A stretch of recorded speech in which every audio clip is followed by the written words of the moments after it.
Welcome to another episode of The Wrong End of the Snake with your hosts, the Sultans of Sound, the Admirals of Audio, Pooch and Tater. Follow us at all your favorite social media outlets at Wrong End of the Snake.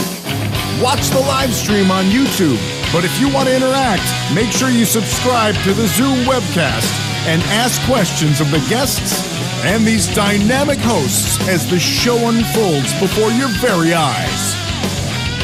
And without further ado, here are your hosts, Pooch and Tater.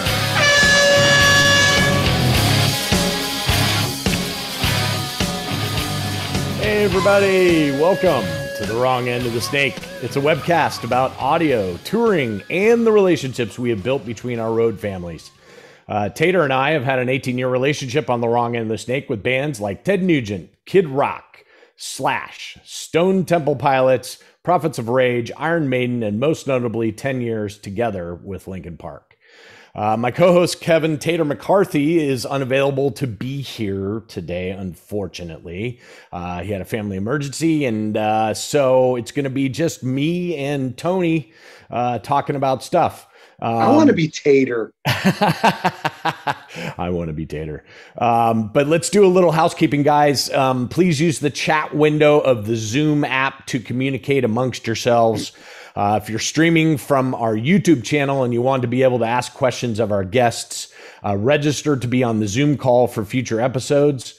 Links to register are in all of our social media. If you have any questions for our guests, please use the Q&A button at the bottom of the Zoom app, and we will answer as many questions as possible during the hour, and then answer any leftover questions in our Q&A overtime episode. Look for that to be uploaded to our YouTube channel in a few days. Please like and subscribe to our YouTube channel, and don't forget to visit our social media with YouTube, Instagram, Twitter, and Facebook is at Wrong End of the Snake. Today we have a very good friend of ours. His name is Tony Montana. Welcome, Tony. Tony is a Grammy nominated musician with several charting writing credits, numerous RIAA gold and platinum awards, and extensive touring and studio experience. He is a bassist, guitarist, vocalist with Great White, Jack Russell's Great White, Shadow and the Thrill, Slash, and 2200. Everybody, let's welcome Tony Cardenas Montana. How are you, sir? How's it going, my friend? Dude, it's going pretty good. You know, we've had an earthquake here just recently. Oh my goodness. And but the weather's beautiful. So it's unstable ground, but the sun's shining. You're in Southern California, right? Yes, sir. Yeah. I always loved that about Southern California. The weather was always great, but I was there for several earthquakes and not sad that I moved away. Yeah, and like I said, there is construction going on here. So you may hear some low rumbling noises, which are not coming from me. I just want to clarify that right up front. That wasn't me. Yeah, that wasn't me. I haven't even eaten yet. So, and that's okay. We've had all kinds of weird things going on behind the scenes as we interview people. So, bang, bang, bang. Yeah. So they're sorry. I apologize. And you know what? I've got a hummingbird feeder right here, and these are very territorial. Yes, they guys. Are. Yes, and they come in. Swoop in and say, get out of the way. They're ballsy, man, little guys.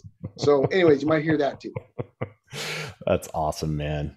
You know, this thing that we started is really talking about relationships and kind of sharing your journey through, you know, where you've been to get to where you are.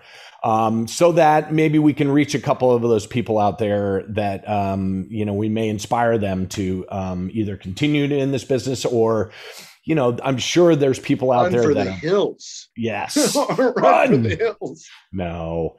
No, but I mean, seriously, there are people that may have started in this industry a year ago, and then all of a sudden it was taken away from them. And Absolutely. so we're trying to have inspiration for some of those people as to, how you got there. So in that, let's just start at the beginning. Where, what started it all? Were you always a musician? Did you play, guitar when you were 3 years old? How did it start? I actually, funny, I just sent a picture. I did an interview yesterday, and we started talking about this, and I actually sent him a picture I didn't know even existed of me at 2, I guess, years old with holding a guitar. It's Perfect. It's hilarious. And I'm playing an A minor chord. It's amazing. At 2. Anyways, yeah, Wow. nobody in my family was a musician. And I became one to my father's chagrin. He was not crazy about the idea because he was an advertising executive, and he kind of dabbled in the entertainment industry through that business. And so he actually had friends through his company that were at RCA Records.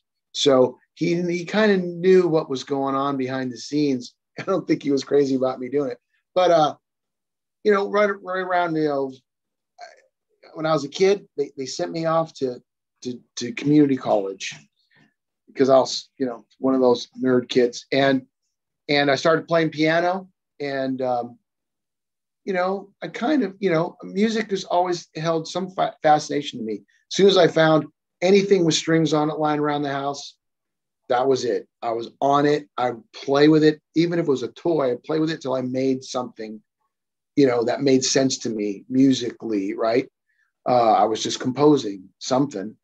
And so, yeah, ever since I was about 8, I would say I was seriously like, I wanted to play the guitar. And you're known for, playing bass with Great White and other bands, but you're actually an amazing guitar player. Oh, thank you, sir. And so what was first? Was guitar first and then bass kind of came along, or what? How did that go? Again, my dad made a great blunder. And I asked for, I guess I was 9 years old, I asked for a bass for Christmas. Wow. I had this math book, and it had all these instruments on the front of it, and then like the measurements of the different instruments, right? And the one in the back was badass. It was a Fender P bass. I remember seeing this thing and going, that is cool looking. I want one of those. So I asked for one of those, but you know what I got? I got a 6-string.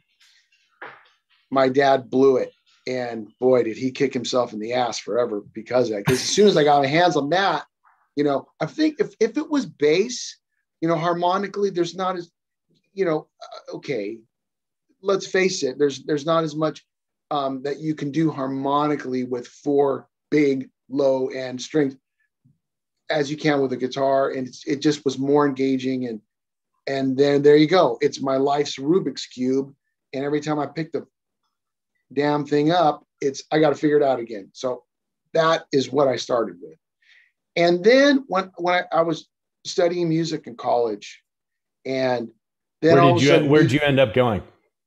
I started at UCLA, and then I ended up at a community college here again, full circle from 8 years old to 18. Right. Studying here at a community college and studying music and classical music and composition, diatonic, chromatic theory, and all that stuff.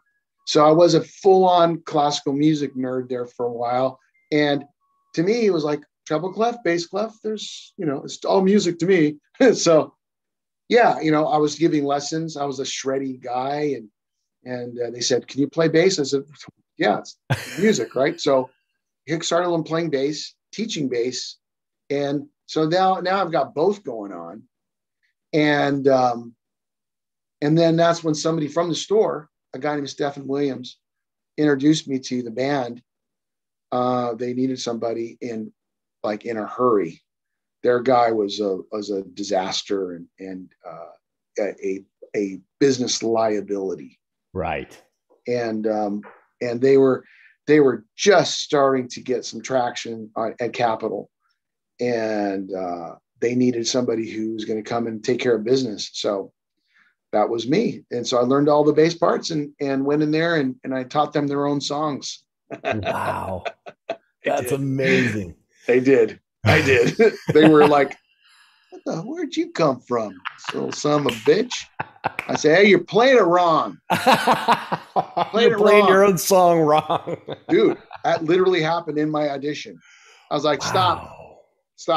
Wow. You're playing it wrong. They're like, what? Who's this fucking punk? Wow. Get out of here, punk.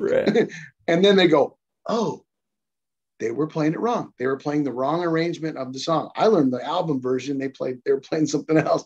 And they're like, whoa, shit. Anyways, that's one of my stories from. That's amazing, dude. On a stolen bass too. Yay. You know, but I lifted one out of the store. I said, they're not going to miss it. What I find amazing about that is that, so were you playing with other band? Like, I'm trying to figure out that one moment that you knew one guy that knew them, like, changed your life, right? That was absolutely right. So that was it's always, you know, I always tell people that there is, you know, that old adage of right place and right time is actually true. Absolutely. You try to put yourself in the right place at the right time, right? You know, you try to, you know, steer yourself. But, you know, I hear over and over from guys like yourself that there was a moment, right, that just changed everything for you. Yes. And it sounds like it was that. Yes, I'm eternally grateful to Stephen Williams. Stephen actually played with Great White briefly, and he wrote some of the hits for the band. Actually, co-wrote "Save Your Love," which was one of the band's it's a huge one.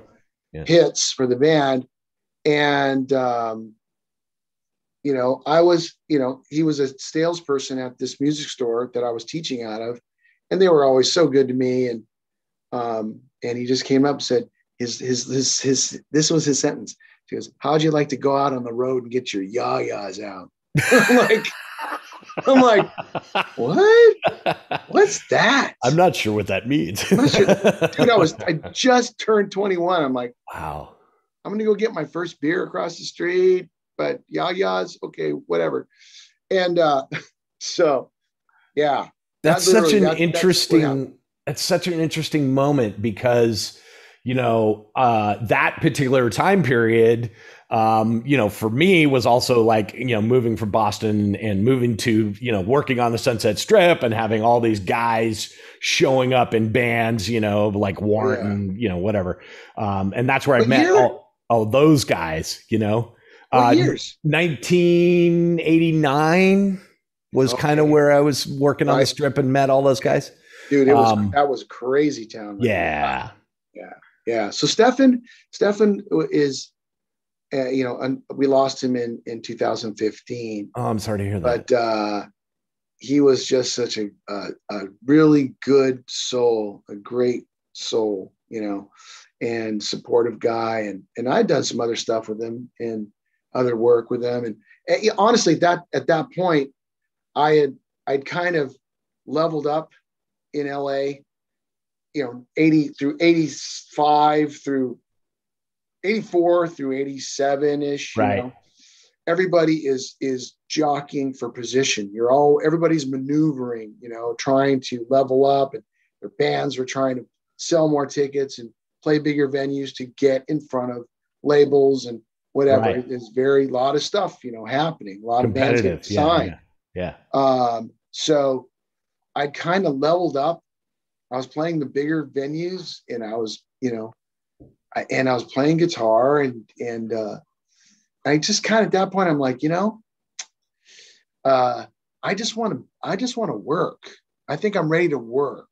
Cool. So it's time to just get out there. If I was have been picked up by a label as a label exec or a manager or an agent, I think I would have done any of those things. I just wanted to, I wanted to be in the business of music, and my father was on my ass to make sure I was getting an education, right, along with studying music and playing, so that I did have, you know, that mentality. So I said, it's time to go. bass, piccolo, whatever. Let's go. I'll play whatever you want. So you were playing on the Strip with other bands. Like did you have your own bands that you were playing, or? Oh yeah. I had a band that opened up for Great White. Right. So, because what it Linkin. sounded like to me is like you were working at a music store, then all of a sudden you were on tour.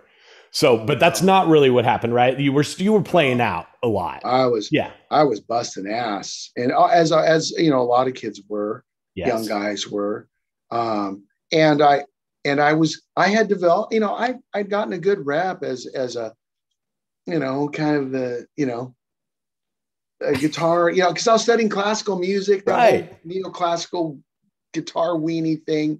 I was good at that, you know, a million miles an hour. And so I was getting more and more known for that. But I could just see it, you know, the guys that were getting signed and getting out of LA they're playing songs, and, you know, it was more, I could see that it's a business. It's a business, man. They've got to be good songs, and the guy, they need to look good, and, you know, and you needed to have your whole brand, you know, going. So, I thought, okay, well, maybe it's time to shift gears a little bit and just, you know, play. That's play awesome. Yeah. That's awesome. Yeah. It was a weird time. I can't remember the years exactly, but, you know, there was that whole MIT shrapnel shredder thing that happened for a minute. But outside of that, you're absolutely right. The reason that all of those bands, your Great Whites, your Cinderellas, your, you know, Warrants, your whatever, those bands of that era, is because they had songs. They truly was great songwriting, right? Yeah, it had to be fun. You know, there's no fun to play for all guys in the audience like this. Yeah, totally right. That's no fun. Which is what that shrapnel thing was, right? Oh, you know? God, yeah. yes. Yes. So I did some stuff like with Chet Thompson. I don't know if you remember him, but he played guitar like a piano like this. It was he was one of those shrapnel dudes, but he was, you know, that was his gimmick. But yeah, it was a really weird time, right? And I done as, you know, I actually studied with Jennifer Batten. Oh wow! I studied cool. I got to a point where I was like, where can I go? How can I get any more faster, any better, any more flashy? I took a lesson with Paul Gilbert. You know, I went out and tried to just like, how do I open this Pandora's box? It's just not opening. And, you know, I was leveling up, playing with better and better bands, playing bigger shows, and still just wasn't cracking. So as soon as I heard Great White, and I've always been a big fan. I've always been a big fan of Jack's voice. I mean, at UCLA studying music, I was listening to Street Killer in my Walkman headphones, you know, bouncing around UCLA. I was the metal dude. I'm like, whoa, hey. And I was the old weirdest cat there, you know. So it didn't last long. But I was a fan of the band, and certainly a fan of his voice. And when I heard Rock Me, you know, literally in the music store, the manager of the store looked at me. He goes, "Hughes, you go get that gig. Wow, go get that gig. You get that gig because that's your ticket." And I remember I was buying picks, and so I bought some picks from him. And he goes, "You're going to be collecting these receipts going forward. You hold on to every one of these receipts for everything you buy." I'm like, huh? Uh-huh. And then, you know, you learn, you know, that's what you learn. Well, you know, I mean, that's amazing, right? It sounds like you had a bunch of people that really believed in you and, you know, wanted you to succeed, which is incredible.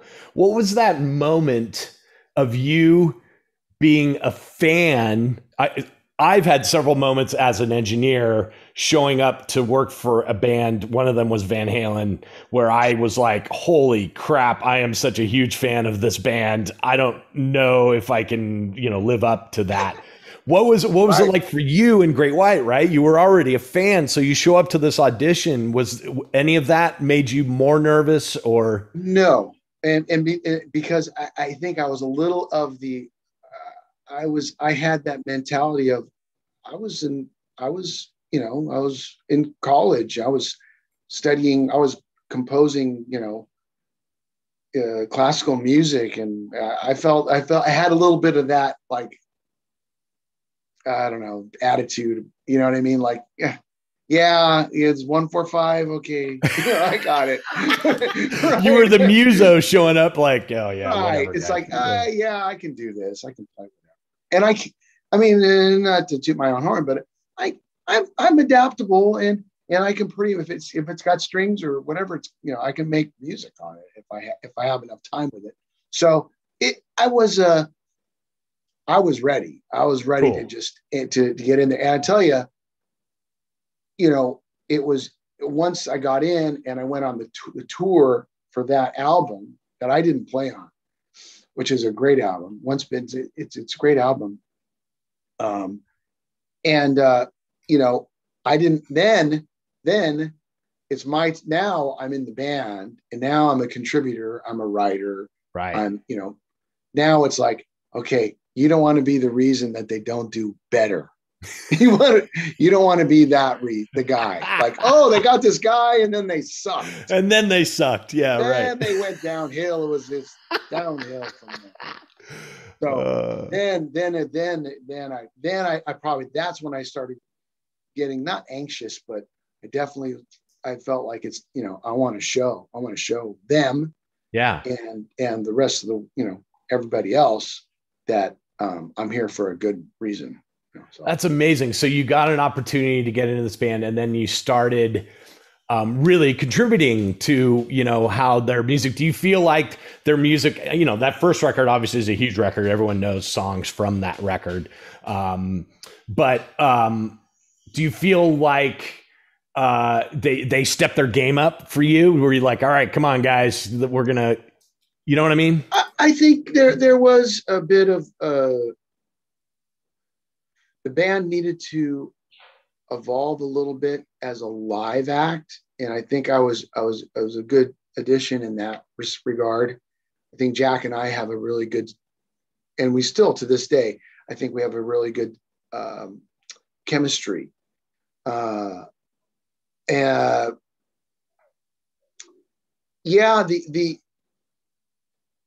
there was a different mentality to composing the music for Twice Shy.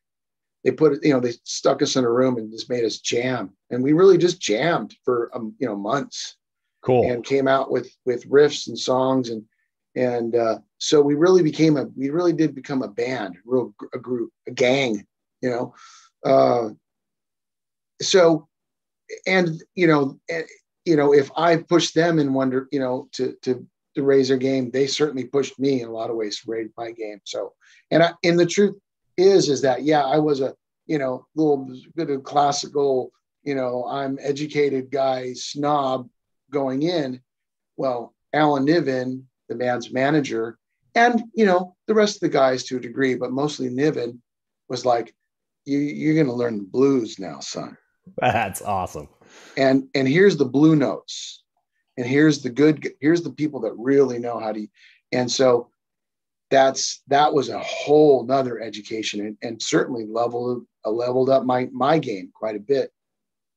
Which then takes us, we'll come back, but that takes us all the way to now where like Shadow and the Thrill is kind of it's a bluesy thing, right? Sure. I've heard the stuff that you guys have done it's definitely got a blues take to it, right? Sure. Yeah. And that's where that, over the years, you the more that you're writing and recording, what's supposed to, if you're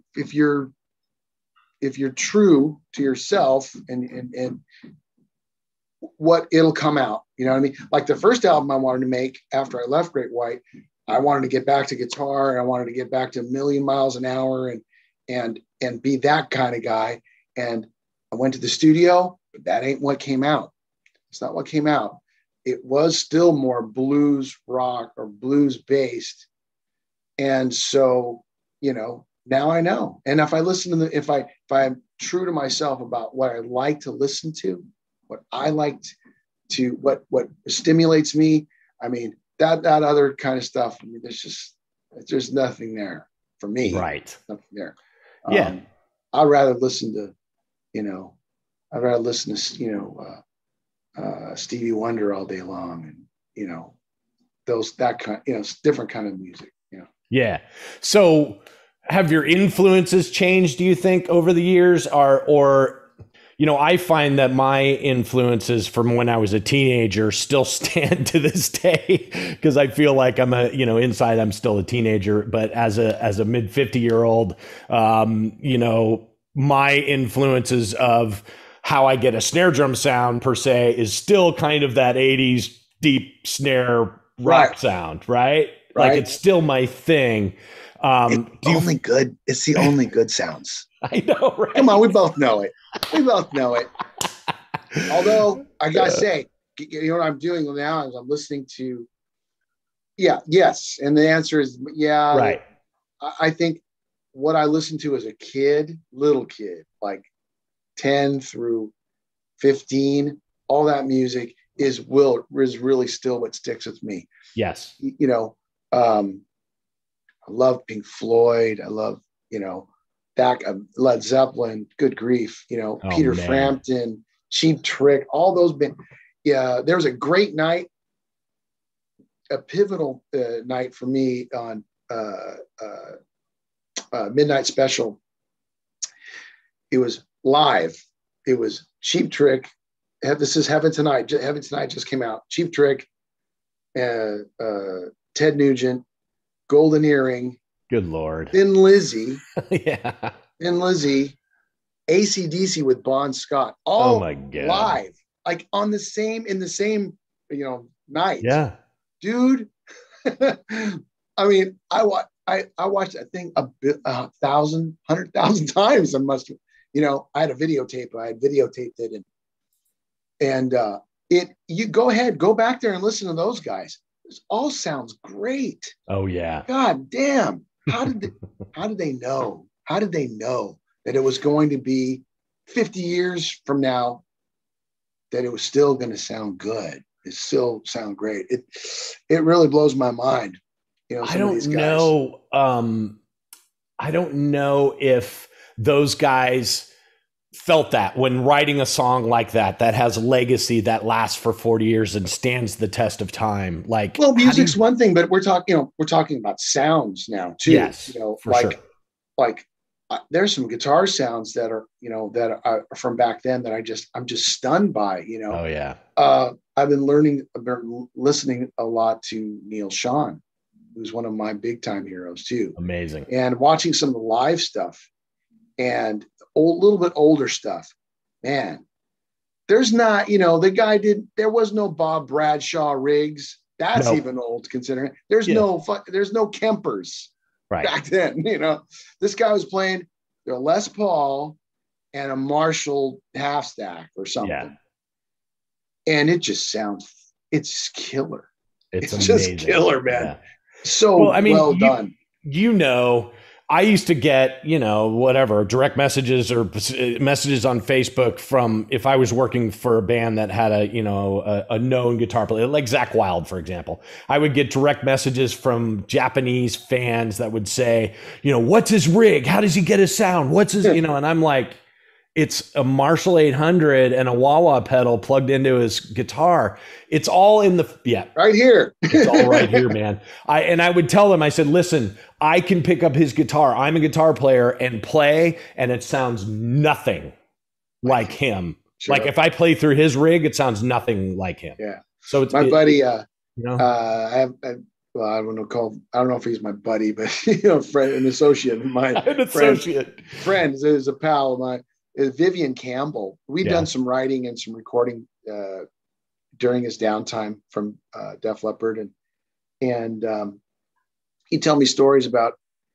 And actually, Slash told me this same story. Actually, they both got to play. I think they got to play Red One from Brian May's guitar. Yeah, and they're like, they expected to put it on and play it, and all of a sudden, have it sound like Brian. no, it sounds like you. I know. Some other guy's Sounds guitar. Like Brian May sounds like Brian May. yeah. You know? So yeah, it's all about that. And that's what's lovely about the instrument. And that's probably why I've stuck with it. And it continues to be an obsession, that it is very personal and emotive. Yeah. And it does matter, you know, the types of instruments that you're playing in order to achieve the tone. You know, we were talking yesterday or a couple of days ago about your experience with Paul Reed Smith. Oh. And maybe share that a little bit, your journey with how you actually turned down you turned down an opportunity. I didn't have really a choice. Yeah, a younger Paul Reed Smith came backstage to a Great White show, and he brought an amazing bass. And people don't, you know, they think about his guitars, but they make gorgeous monster tone generators, man. Totally. That's what a bass is to me. When I play bass, it's a tone generator, man. I've had all kinds. You know, those basses are amazing. They sound amazing. They look amazing. They feel amazing. So he came and it was like, hey, here's some basses. I'm like, wow, I'm literally just closed a deal with Ibanez, which was going to be a marketing, thing. I made the right decision for the band, for the album, but as a player, I sure would have rather taken that Paul Reed Smith and started a relationship with him. So it's been, 30 years, and I'm still trying to get back. And I kind of do. I do have a nice. I have a nice working relationship with the company through a friend of mine there, and they have built me some amazing instruments now, and those are my go-tos for recording and that's awesome. Not for the road though right now. Yeah. I don't want to take them out and get them all. They're too gorgeous, crashed. Right? They're gorgeous and they sound great. And oh my God, that's all I need is somebody to walk away from the the luggage turnstile with my, PRS single cut that's featured on the album. It would just break my heart. So yeah, I'm trying to be careful with them right now. It's a trip, that I've done two bands where, PRSs are like the vocal guitar of that band, Mark Tremonti from Alter Bridge and Butch Walker. Do you remember that band, South Gang? Yes. Yeah. So he went on to do some other bands, but now he's like big time producer guy. But I mixed South Gang, back in the day for a while, and he wasn't playing PRSs then. But then when he went to, the band is escaping me. But regardless, both of those guys, I was like, I don't have to do anything to this guitar tone. It's like, some of them are magic, I'd say, and the consistency of them is their consistency is great. You know what I mean? Yes. They're consistently great sounding. Whereas I've owned, for a while there, I was collecting guitars, when I had, that kind of income. And, yes. I bought, a bunch of vintage Strats and vintage guitars and Les Pauls and stuff. And, just because they're old and famous and whatever, that doesn't mean they sound good. No, that's true. Some of them sound like ass. They do. But all Paul's, I haven't picked up an instrument from him that I thought was not on point. So, and then I have some good ones. I have some special ones. So I'm stoked. That's awesome. I'm curious, we've worked together as a bass player for Slash, and your tone was incredible. It was amazing. And I think I see as an engineer, a common mistake with bass players is that it's like the low notes of the bass sound really great, but as soon as they get up on the neck of a bass, you kind of lose the quality of that tone. And it's amazing to me that musicians don't focus on their sound as much as they do on their playing, some musicians. But I noticed with you, that's not the case. So what is it that you're doing to achieve that as a bass player? You got to have the good, really for bass, you got to have a great tone generator. It really is. It's a tool. And when I look at, when I look at bass, I definitely look at that as more of a tool, that is a tone generator. And if it doesn't have, what I need to hear out of it, then it's trash, man. It really is. And I've got plenty of them in the rafters right now that they're nice, but they don't sound great. So the Music Man instruments actually that I got to do the Slash gig are what I've kept and used on my album. And I try to alternate between pick and fingers when it's appropriate. Yeah, it's appropriate. Yeah. Slash asked me to play only with a pick. And I'm like, okay. Okay. Okay, sure. But there were times that, it had to be fingers. And it just, to him, he just wants to hear whatever he just wants to make sure what he's hearing on that side of the stage feels right to him. And I just tried to make sure that it was. But those basses are great. Those are great tone generators, and they sound good acoustically. I can sit there and play it acoustically. The amp is a big deal, obviously, tried and true Ampeg, that kind of thing. I love the Ashdown. Yep. Ashdown. Those are I felt like that was a really amazing sounding bass amp. That's a bass amp that I would play through and go, God, I just want to keep playing. Awesome. A good mic preamp for recording and stuff like that. I found a really wonderful Summit Audio tube. It's a combo tube and parametric EQ thing. Man, that was the magic bullet finally, because recording bass, or I've never tried to engineer my bass sound live, obviously, but to record bass, man, I want to hear piano. I want a big piano. I want the strings to sound that big around, piano-y and clear and that's the ticket, man. It's gotta sound good, for Christ's sake. You got to be able to hear the notes. I want to hear them all, high, low, whatever, for sure. Now I feel like, being a musician myself, but nowhere as near as talented as you are. And the bass guitar is kind of what holds the band together. Bass and drums, right, is like the roots of a plant, and the rest of it is kind of the flowers and all that rest of that stuff. Which are two different philosophies between being a bass player and being a guitar player. Totally. So, do you I guess I'm asking, do you think differently as a guitar player than you do as a bass player? There's no doubt about that. Okay. Bass player, just so people know, the bass player rules the band.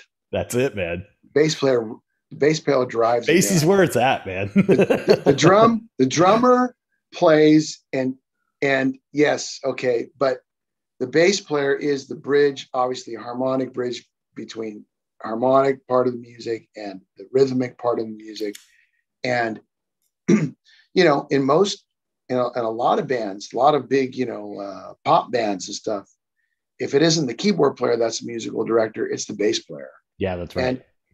And there's a lot of power that comes in that position, and a lot of responsibility, which when the bass player blows it, it's not a thing where everybody knows it. Like, they don't hear a flat note and they just go, something's not right. Something's not right. Something's not right. Yeah, right. Yeah. that's the thing about being a bass player. It is a more responsible position. And I always laugh at people that say, well, the bass player's 4 strings, so not as, whatever, not as cool or not as important or what. Sure. And I just go, what are you talking about? Like, sure, it's just Brian Wilson, Paul McCartney, Sting, those guys. Just those guys. Yeah. they don't have any, say over their bands.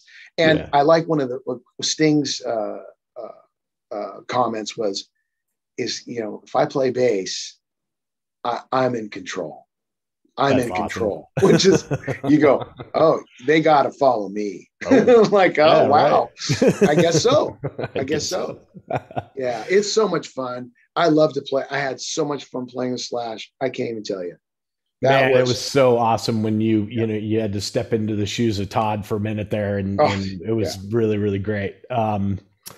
Speaking of amazing bass players, when we spoke a couple of days ago, you told me that you had some stories about Rudy Sarzo and your journey with him. I'm sure you must have run into all kinds of musicians in those days of the Sunset Strip and sure. So anyway, what about Rudy? Rudy, well, Rudy has been a bit of a, whether he knows it or not, he's been a bit of a mentor and certainly a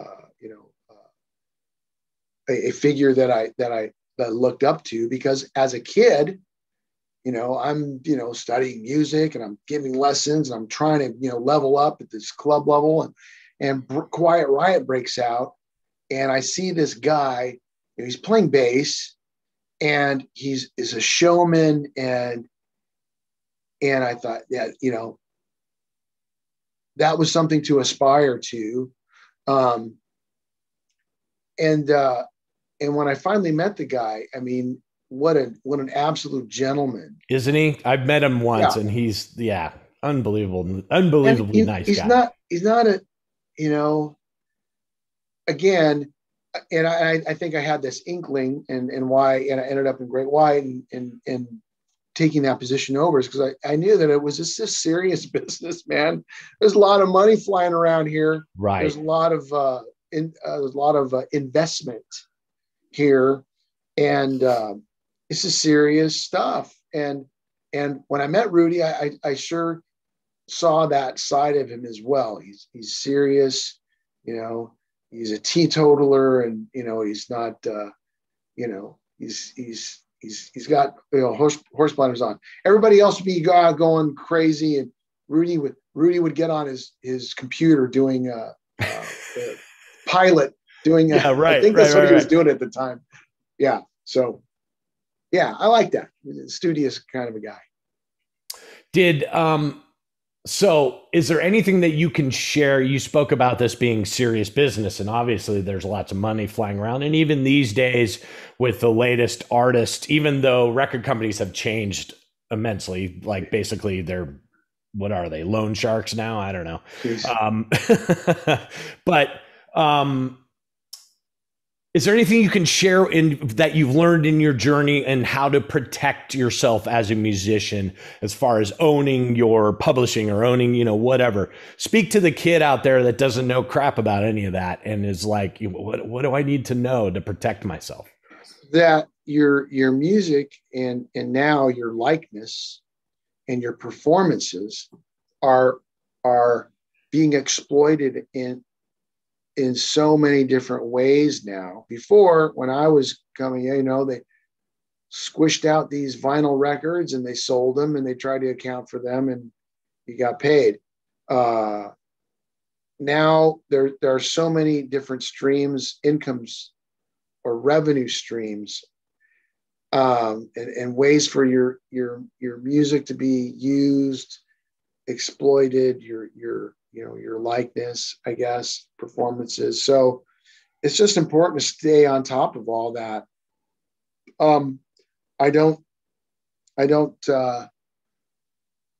Gosh, it's such a different world now. So yeah. And you better be prepared to do it all yourself, and which is cool too, because you can own everything. It's all yours. You don't really have to give away ownership of it to anybody, and you can make your YouTube channel and just start going for it, man. Which is what cool. about writing with people? Because I know that you've written songs along other people, like let's say with Great White. How do you protect yourself publishing wise and owning writer ownership of that?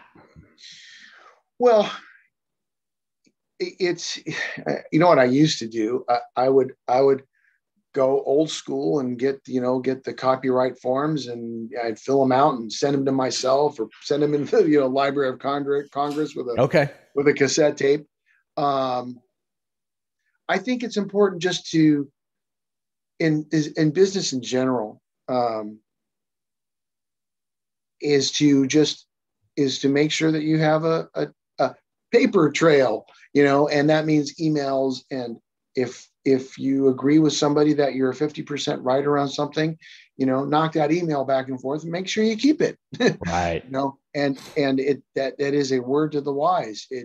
An email, just a simple electronic message that you keep stored away can have great weight in your future. So, keep things, archive things. I've done writing with people where I come in with one song, and this person will go, maybe we should try it this way. And all of a sudden you've got this, next version of it.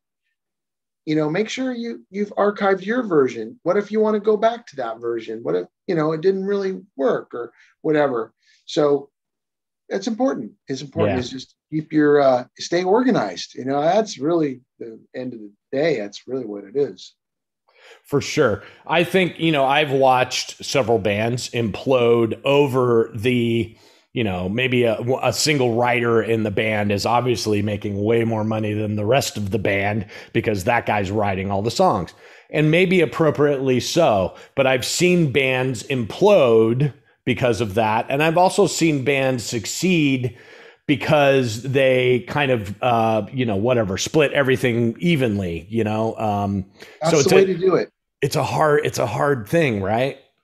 Yeah, I would say that is the way to do it. And I would love to have that. I would love to be in that kind of situation. That would be cool. I really would. Right now, I am the writer in my project. But I would love to have something where it's just like, it's us four guys against the world. Right. We're in this together, and it's all, even Steven. Let's go kick ass. Go kill it. Yeah, right? Right. No, that's great. Well, talk about what you have going on right now, Shadow and the Thrill, right? How did that come about? And I'll ask you some other questions specifically about some songs here in a minute, but how did it come about? I just wanted to, I did get kind of shut out of an album writing project, and I won't name any names, but and I knew that I had some good tracks, so I figured, why should I let these, I'd actually tracks that I've been sitting on for a long, long time. Cool. That I'd offered up, and it just kind of got poo-pooed. And so, okay, fine. I'm going to do this because it's got to come out of me right now. It needs to. And so I went off and just recorded 5, 6. I started just to make an EP. I thought, I'm just going to take these. These are my best examples of my writing. This is what I think is my best example of my writing, as according to what I've learned from my mentors, from a guy like Alan Niven, from working with, the Great White, from being on stage with a guy like Slash, all these people I've learned from, what do I have to, this is what I want to put out. So I just went in with these, 6 tunes, and I needed a drummer because I can play everything else. I needed a drummer, and Brent Arcement is a guy that I've worked with here in California, in the 2000s and what have you. And he just always was the kind of drummer that made, that I could set up a groove with. I really need that. If it doesn't have that, it's fucking worthless in my mind. You know what I mean? I know. It's got to make my butt shake, and hopefully other people tap their toes, So I feel that when I play with him, that I get that feeling. Hopefully that translates, but at least I get it. And so I thought, okay, that's the basis of this. And here's the songs, and let's make them feel good and feel greasy, man. Greasy. I love it. Yeah. And so he moved to New Orleans. And so I said, that's where I'm going. And I love New Orleans anyways. And it's got a vibe, doesn't it? It's got a vibe, and it's definitely good for, a blue type of, music. Sure. So that's what we went after. And God, it turned out great. And we got asked to, many of my industry friends, because I don't know what I was going to do with it. I just wanted to do it. Sure. I said, you know what? Go make an entire album. Go do 6 more, whatever songs. So wrote a couple new ones, brought out a couple others out of the archives, and there it is. And, where I love it. It's an amazing, there's some amazing songs on there. Where can people find it? Is it on all your little Spotify and the whole thing? Sure. Oh, okay. Certainly on Spotify and, through iTunes, we buy it that way. Deco Entertainment, that's DEKO Entertainment. There's CDs and vinyl available, which is a fucking awesome revelation, man. Yeah. Yeah. How cool is that to pop on your own vinyl, that you wrote recently? That's awesome. You know what? I was pushed by my partner in the album there, Pete Merluzzi. He goes, we've got to get vinyl done. The Merluz. Yes. I go, okay. I haven't had a turntable. I still didn't. I got the test pressing. I'm like, oh, it looks like an album to me. Looks great. Great. I can't play it. Yeah. Finally, my girl bought me a turntable, and I did get to listen to this thing. And it just sounds, it's a different world.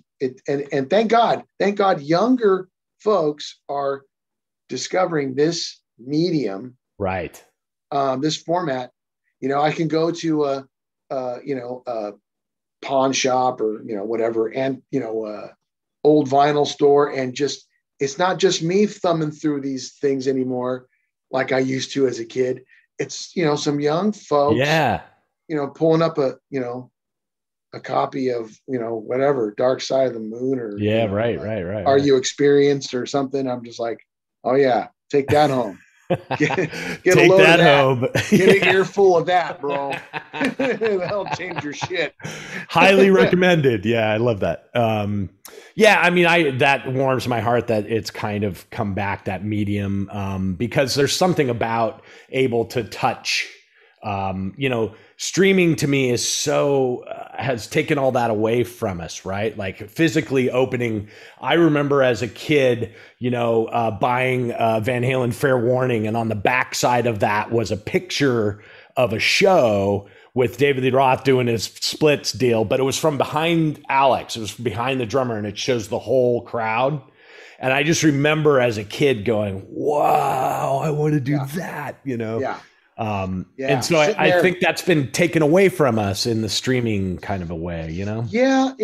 The marriage of art and photography with a piece of music or a collection of music it's an art form in itself, pick up Houses of the Holy and just sit there and just trip on that. Smoke a big fatty. Yeah, right. And just get yourself your Yes albums out and just go. Oh man, yeah. All that stuff is but the sound of it is something else. A guitar, an electric guitar on vinyl is a different animal altogether. And I will say this: I need to give props to Sylvia Massey, who mixed this album for us. And you know, there are things that I hear on vinyl now that I didn't realize that she'd done. You can't hear it. You just can't hear it in even the waves or the, you know, high definition waves or whatever, or certainly not the MP3s, certainly not the M4, you know, M4A's stuff. There's stuff in there that I like, oh, wow, I forgot I played that. That's awesome. That, you know, you're really hearing it, and she's masterful. She's a true artist, and she does some amazing work. I was lucky enough to be on a panel with her recently, and she's amazing. That's incredible. Super cool lady too. Yeah, right. Did you go up there and work with her, or were you just sending her file? Oh, you did. Cool. So you got to hang out with her and stuff. Yeah. I had a project before in the 2000s called Anna's Brother. And I went up to her studio there in Northern California. Yeah. And oh man, what a great place. It's a cool vibe, right? Oh God.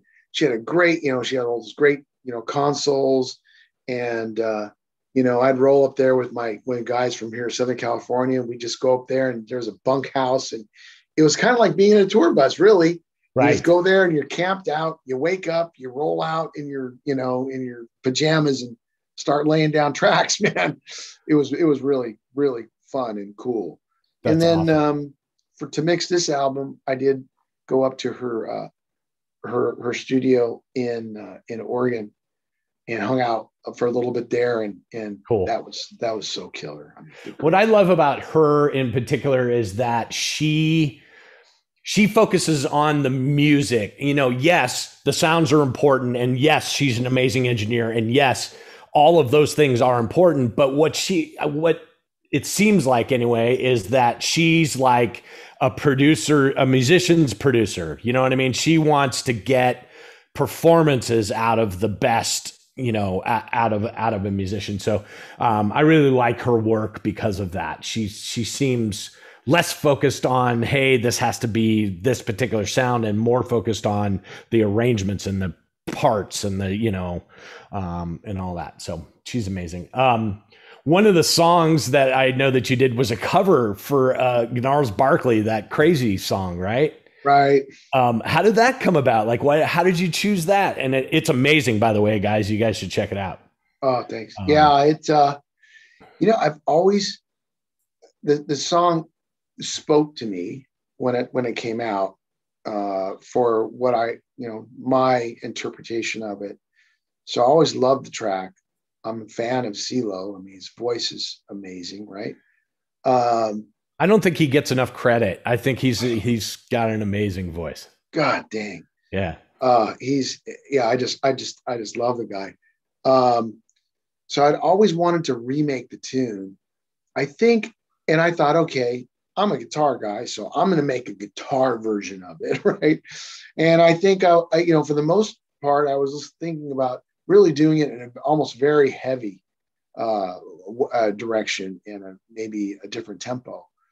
And then just one day, I think that, taking that piece of music, which is in, 2/4, 4/4, whatever it is, and I started hearing a compound meter 6/8 feel. I thought, is it possible? Can I still make this fit? And it just fit. It fit. I made it fit. That's amazing. So it is a very churchy version, which I think CeeLo needs to hear. Right. And I think he should do it this way. Have you seen guitar? Let me play guitar, bro. That's awesome. Have you ever seen that Daryl Hall show where they go to his house? You seen that? Did you see the one with CeeLo? Because it was amazing. I was like, wow, this is all those. That's that band. Yeah, just killer. Amazing. Those guys. Yeah. And Daryl, what a bunch of songs. I'm a big fan of that too. Me too. Daryl Hall and John Oates. Oh, good Lord, man. Yeah. All those songs, killer. I know. Killer. Talk about good writing. Yeah. So what is, we're about out of time here. What is the future hold for Tony? What's going on? You still writing? You still releasing music? You playing with bands? What's happening?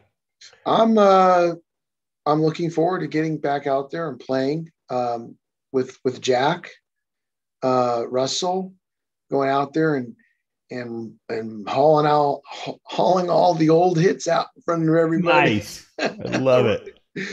All those hoary chestnuts there. Because wasn't there was a period where you had actually left Great White, right? Yeah. Like, yeah.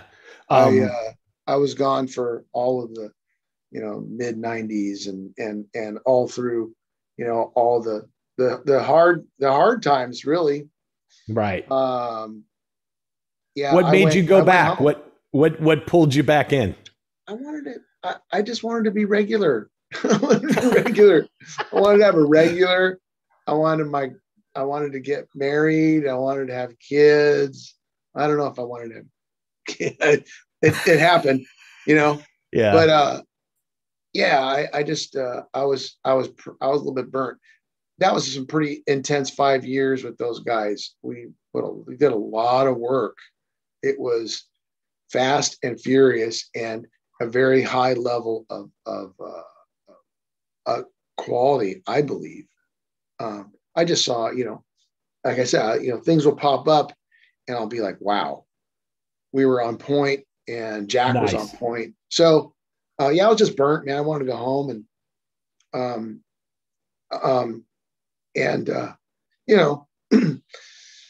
I was basically retired. I'd gotten into the computer industry and started going down that path. And, now it's just about going back out and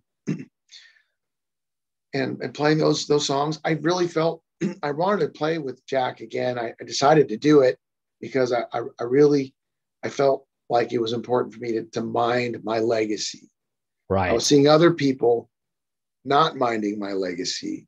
And that's important to me now. I realize that it's important and that it required me to actually be involved. So that's what we're doing that. And it's very important for me to get this album out and to the world.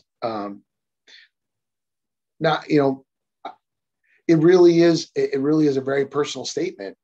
And if I can connect, if I'm communicating to other folks and they get it and they're moved by it, then that's what we're here. That's what I'm here for. That has ended up being my life's pursuit. There's nothing better. Connection. Totally. Nothing better as a musician when you write something and you can look out over the crowd and watch that you've connected with those people. That piece of music that you've written has influenced those people's life enough to come to your show. And, I like awesome. That. And what I'm discovering through playing as Shadow and the Thrill is that there are completely uninitiated folks that are just standing there going, what the hell is this? And then when you see that you got them, interesting. That's interesting. That's a complete other kind of a rush. And I really am having fun doing that because you're making new friends, you're making new friends and you're communicating. And that's what I've been trying to do ever since I was a kid, I guess. Well, hopefully we'll have some shows coming back soon. I think we're turning the corner. I think we're going to have some shows here. Do you have any upcoming shows you can share with people? I do. I'm playing on this Saturday. I'm doing a show in Anaheim, California at Highway 39. Nice. And I think it's just barely. I think it's sold out at this point, which because of COVID, it's a reduced capacity. So it's very tight. People want the music, man. They want to go out and see it. So that's awesome. Yeah. So we're doing Shadow and Thrill. We're going to live stream it though. So cool. Hopefully people can tune into that. I'm playing with another band that I get to play all the Neil Sean that I want to. And so we're doing that too. and having Is some that fun. that's a Journey cover band? Yeah, Oh, amazing. Yeah. Right on. Cool. It's such a ball, man. I didn't realize how much fun it was going to be, but it's a lot of fun, and people just, those songs are just, oh my God, forget about it. Yeah, right. Forget about it. So yeah, I'm looking forward to that. That should be a fun day. Famous last words. As long as my gear works. It's always the case, right? But God, anyway, dude, thank you so much for giving of your time and coming and talking to me. And we really appreciate your time. And I know that there's people out there that will watch this where, they'll get something from it, and hopefully we can all get back together here and have some big shows sometime soon. I will be in Texas, so I will see you soon. I'll see you in May, right? Hey. Yeah. Yes. I am so looking forward to that. Yeah, man. So thanks a lot, dude. Thanks for coming. Hey guys, please subscribe to our YouTube channel and like our videos. We're so grateful that you found us. Please tell all your friends. We feel like we have a really great thing here, and that there are some people that don't know about it. So, share it with your friends, and share with our other 44 episodes that we have that are posted right now, with all kinds of people. So, anyway, check it out. Subscribe and smash like on all of our videos. We appreciate you. Next week is going to be a dark week on Wrong End of the Snake. So we will not be here on Tuesday. Sorry, we've been taking breaks here and there, but life gets in the way, right? We have so much stuff going on. So next week, no Wrong End of the Snake. Following week will be the start of a new bunch of guests that we'll share on social media. So please come and check us out, not next week, but the following week. We do appreciate you, and here is our outro. Enjoy. Thanks, man. Thank you, Tony. This concludes another fantastic episode of The Wrong End of the Snake, starring Ken Pooch Van Druten and Kevin Tater McCarthy. Don't forget to follow and like us at all your favorite social media outlets at Wrong End of the Snake. If you're looking for past episodes, head on over to the YouTube channel, where we're going right now for the Q&A with today's guest. All your past episodes are there, posted for your enjoyment at your convenience. But if you'd like to interact and badger the guest and the host in future live episodes, please sign up for the Zoom webcast. You won't regret it. Thank you for tuning in to The Wrong End of the Snake.